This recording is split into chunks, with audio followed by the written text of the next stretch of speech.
Assalamualaikum warahmatullahi wabarakatuh. Perkenalkan, nama saya Ferdi Setiawan, NIM 1916050064.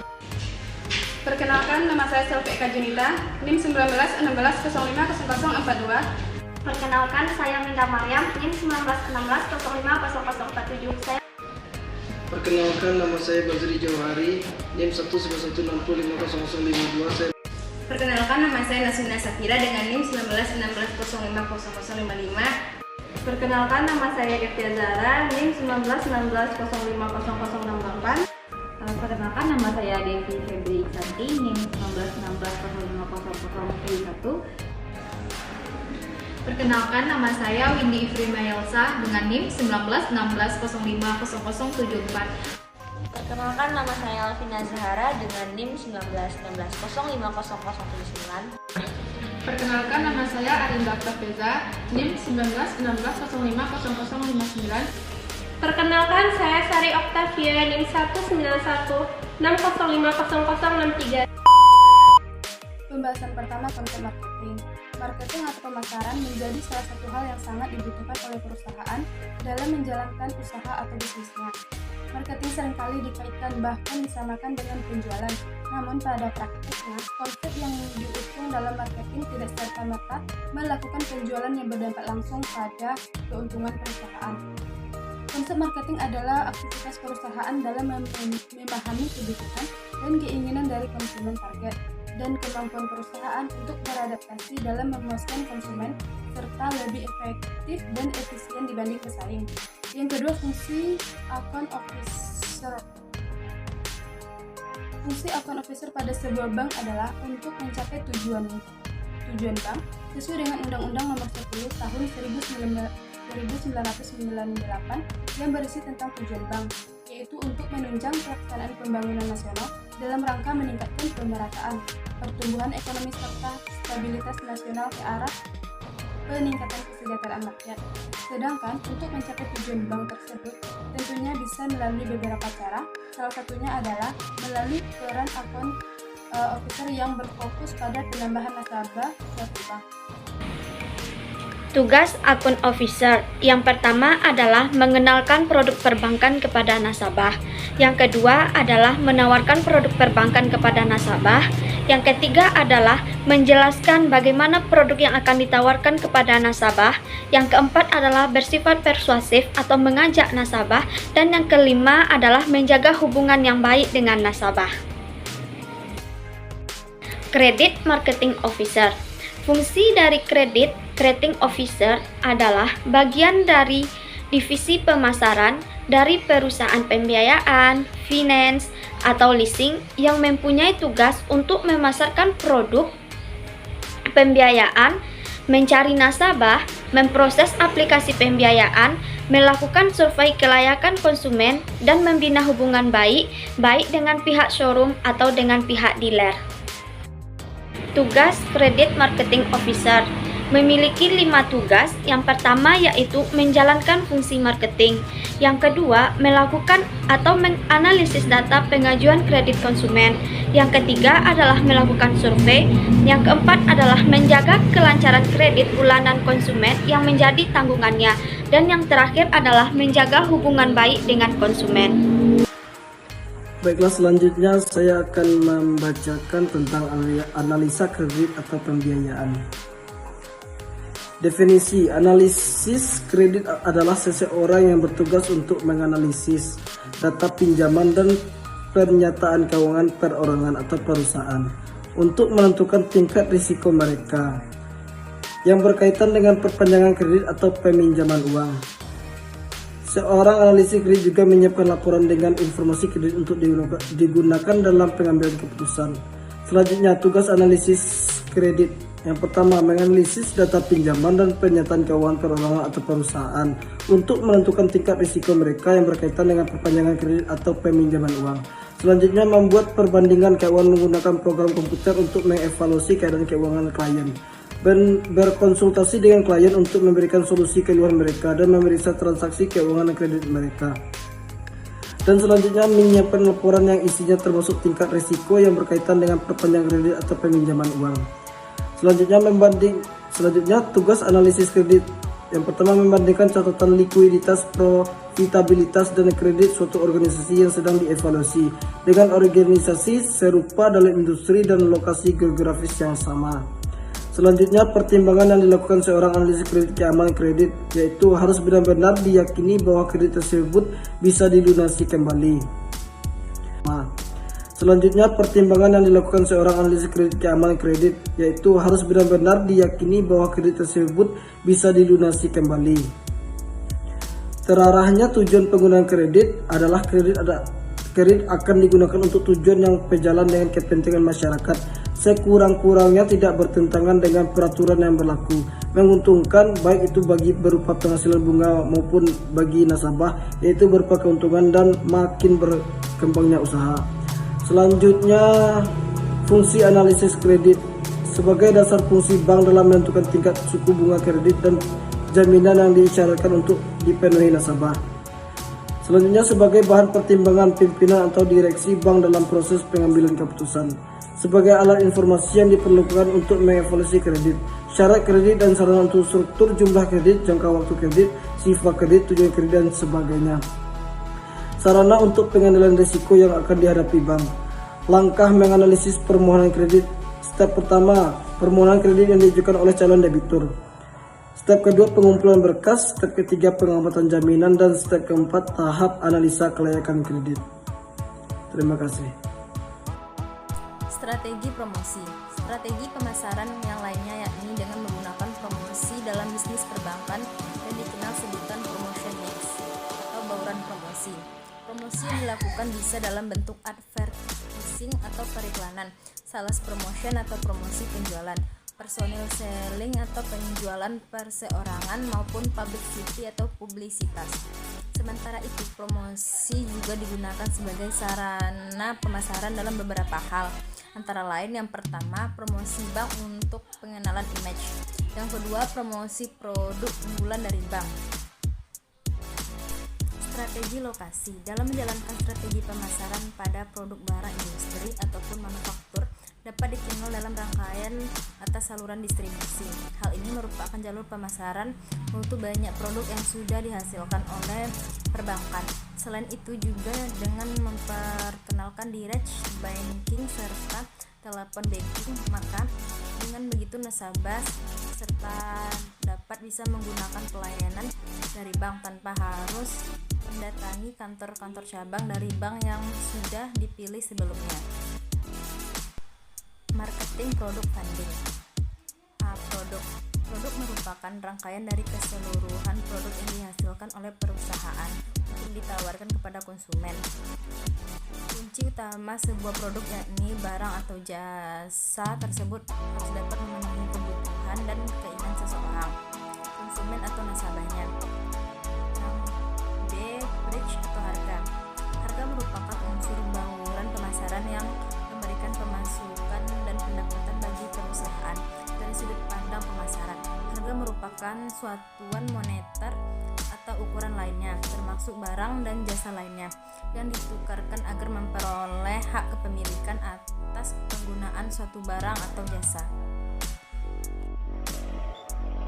Baik, Assalamualaikum warahmatullahi wabarakatuh. Saya Ferdi Setiawan dengan NIM 1916050064. Saya akan melanjutkan materi selanjutnya. Dalam kegiatan perbankan konvensional sehari-hari termasuk PT Bank Tabungan Negara atau Persero, KCP Pare-Pare, ada dua macam bunga yang diberikan kepada nasabahnya, yaitu satu bunga simpanan atau rekening, kemudian dua bunga pinjaman. Kemudian pada bagian C yaitu place atau tempat.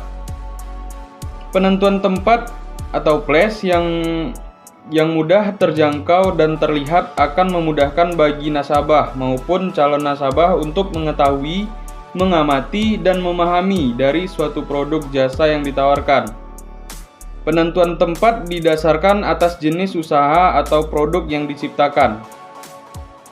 Pemilihan lokasi PT Bank Tabungan Negara, KCP Pare-Pare yang sangat strategis inilah yang memudahkan akses bagi para nasabah dan bank juga dapat melihat masyarakat yang berada di sekitar lokasi tersebut, sehingga dapat menarik calon nasabah atau mempertahankan nasabah yang sudah ada sekarang ini.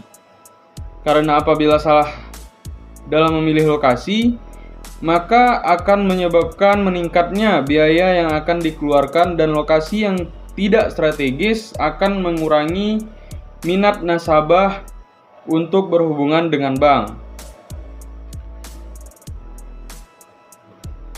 Kemudian selanjutnya pada poin D, yaitu promotion atau promosi. Dalam kegiatan promosi PT Bank Tabungan Negara Persero, KCP Parepare adalah satu melalui periklanan atau advertising. Kemudian yang kedua, promosi penjualan atau sales promotion.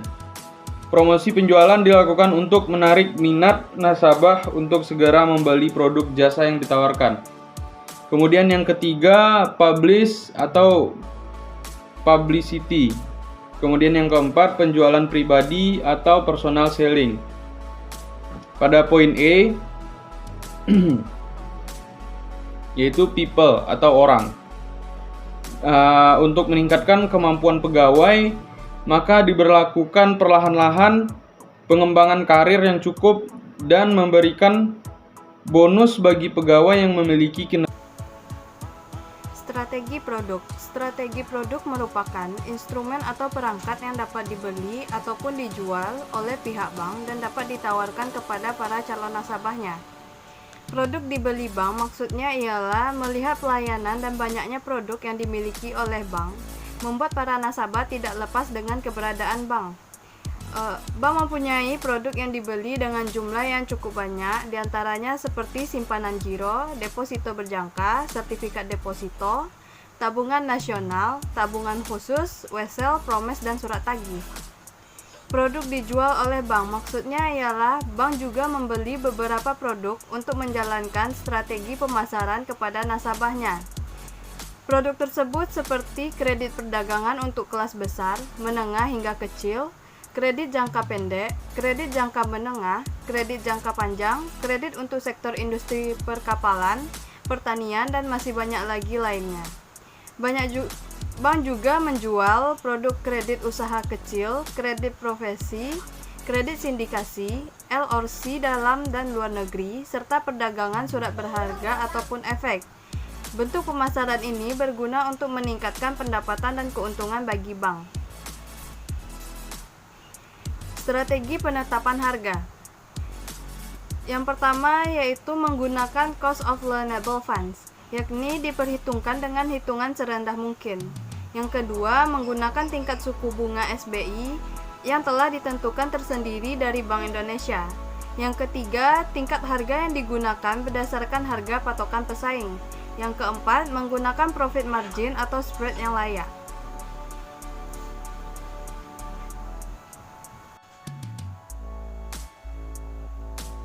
Tiga, ruangan yang sejuk dan nyaman.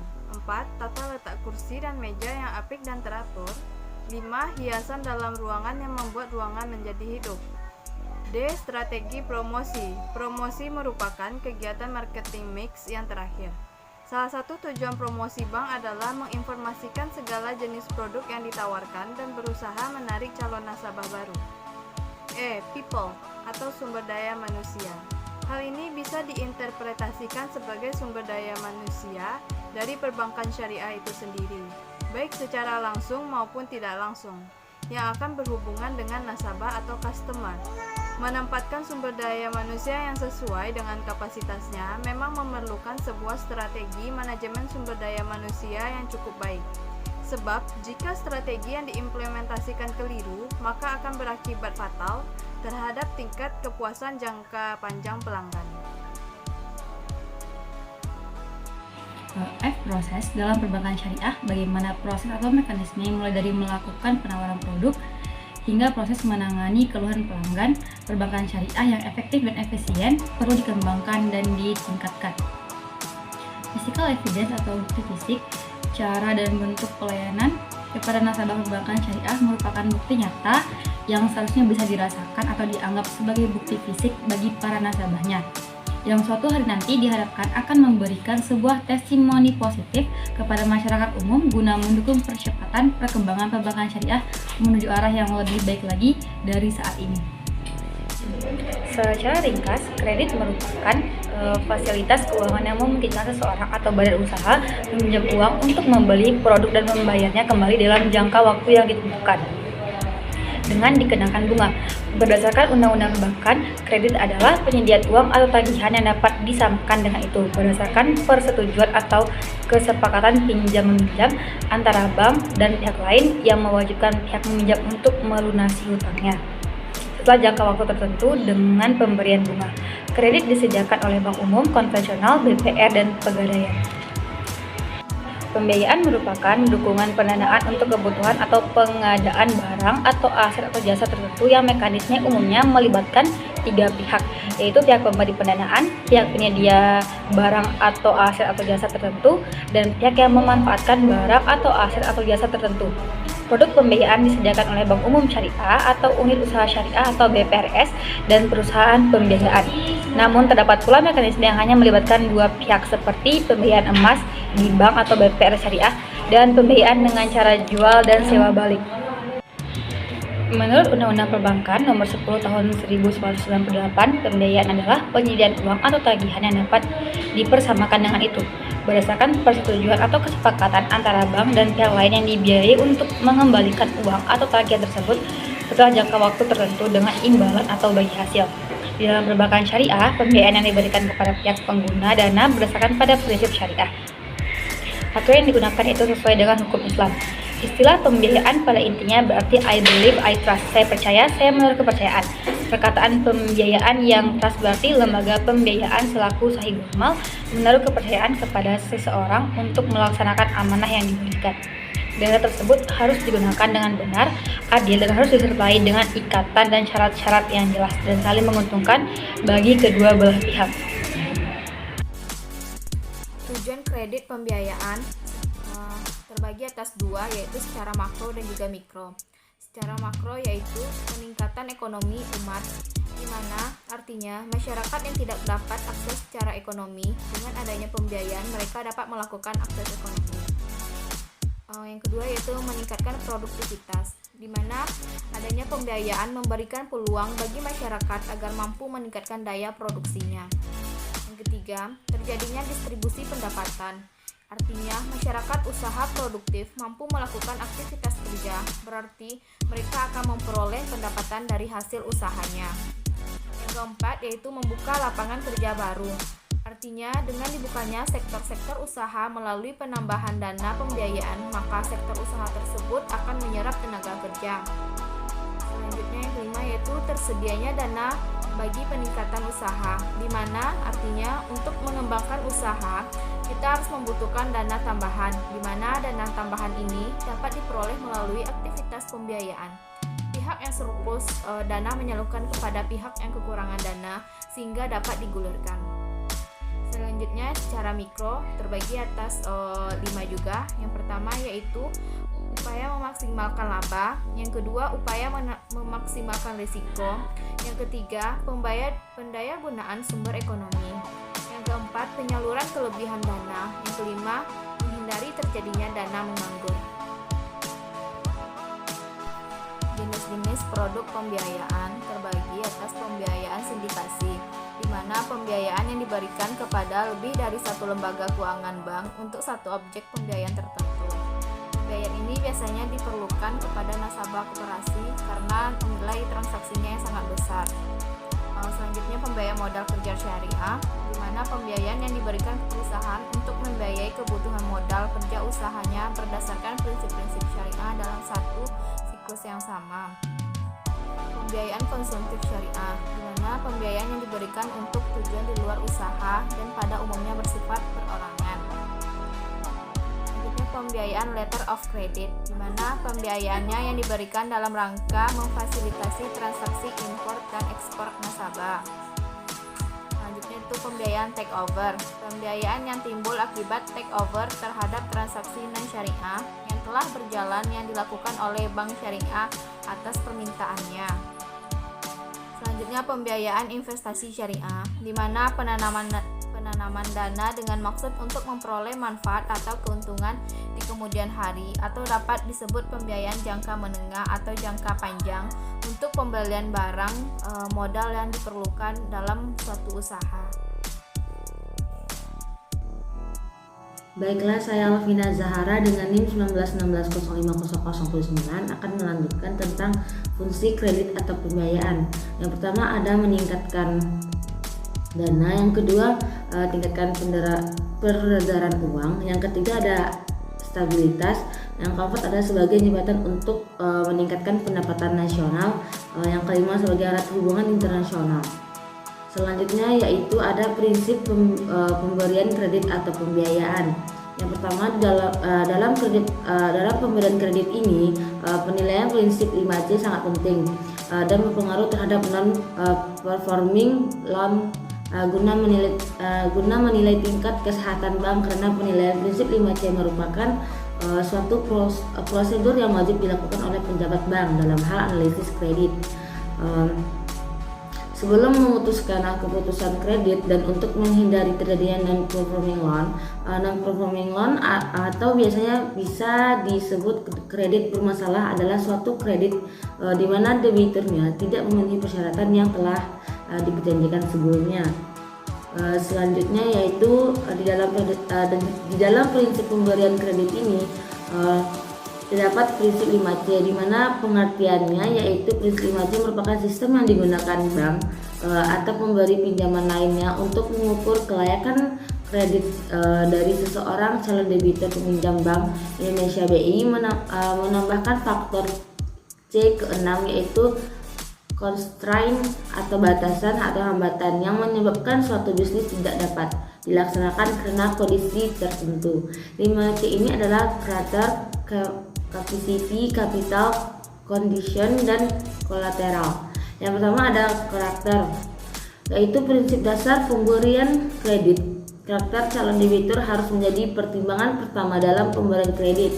Indikasi risiko karakter yang diperhatikan bank yang pertama yaitu calon debitur memiliki reputasi tidak baik dalam hubungan dengan masyarakat, rekan bisnis, dan bank. Selanjutnya permasalahan hubungan debitur.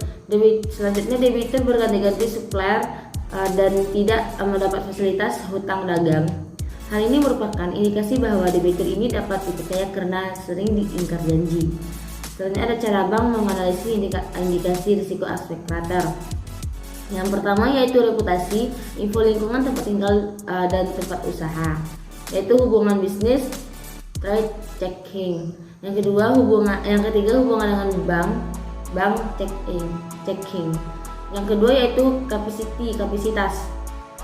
Managerial capacity, analisis kemampuan manajerial debitur, lihat pengalaman debitur dalam mengelola usaha, perkembangan usaha selama ditangani yang bersangkutan. Misalnya indikasi risiko aspek managerial capacity, manajemen bersikap on man show, manajemen agresif dalam pengembangan bisnis, risiko penyalahgunaan kredit untuk kegiatan di luar aktivitas usaha yang dibiayai.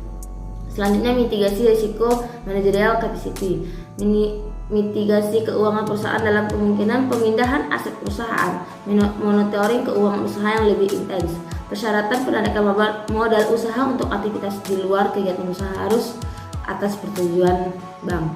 Financial capacity, analisis kemampuan finansial perusahaan, kemampuan debitur mengelola keuangan perusahaan sebagai first way out dalam pengembalian kredit.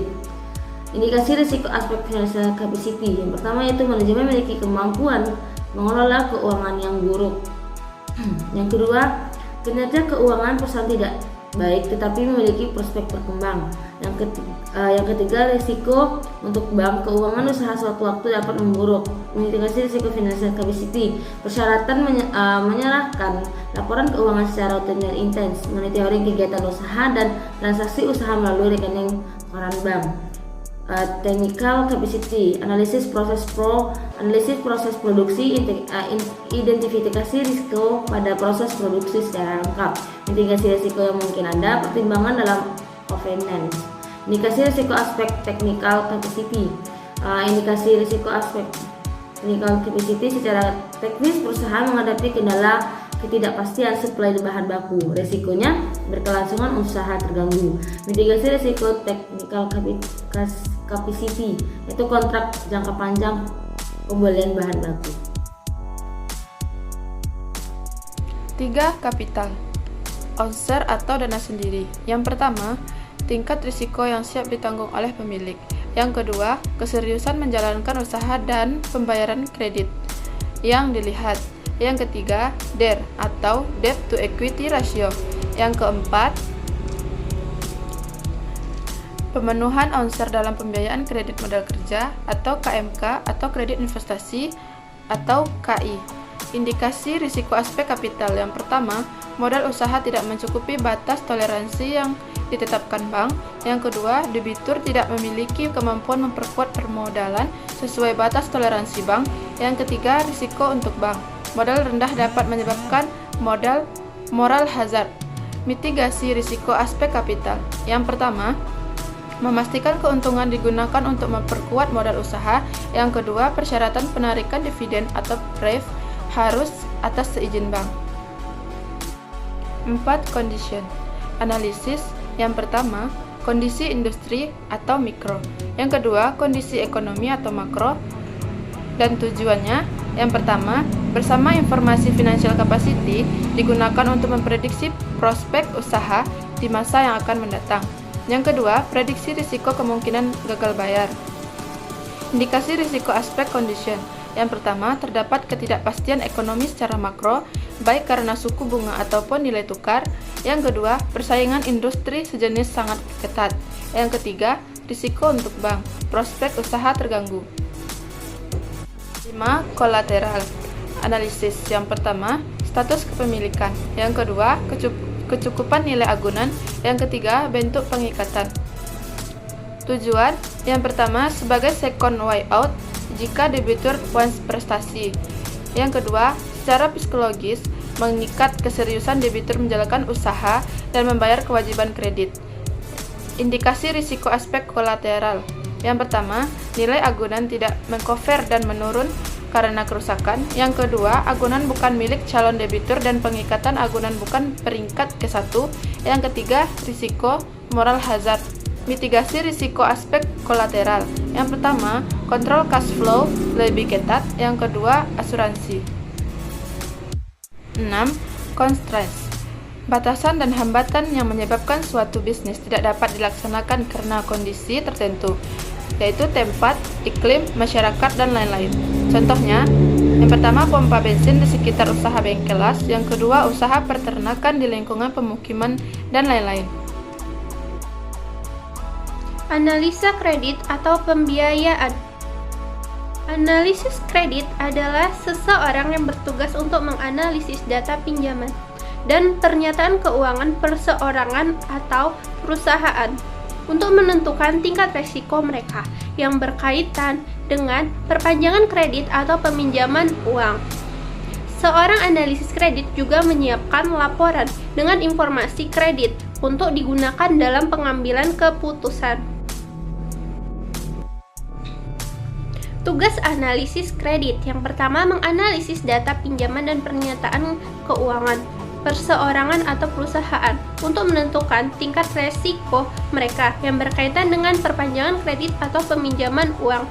Yang kedua, membuat perbandingan keuangan menggunakan program komputer untuk mengevaluasi keadaan keuangan klien. Yang ketiga, berkonsultasi dengan klien untuk memberikan solusi keluhan mereka dan memeriksa transaksi keuangan dan kredit mereka. Yang keempat, menyiapkan laporan yang isinya termasuk tingkat risiko yang berkaitan dengan perpanjangan kredit atau peminjaman uang. Yang kelima, membandingkan catatan likuiditas, profitabilitas, dan kredit suatu organisasi yang sedang dievaluasi dengan organisasi serupa dalam industri dan lokasi geografis yang sama. Yang selanjutnya, pertimbangan yang dilakukan seorang analis kredit keamanan kredit atau safety, yaitu harus benar-benar diyakini bahwa kredit tersebut bisa dilunasi kembali. Terarahnya tujuan penggunaan kredit atau suitability adalah kredit akan digunakan untuk tujuan yang sejalan dengan kepentingan masyarakat atau sekurang-kurangnya tidak bertentangan dengan peraturan yang berlaku.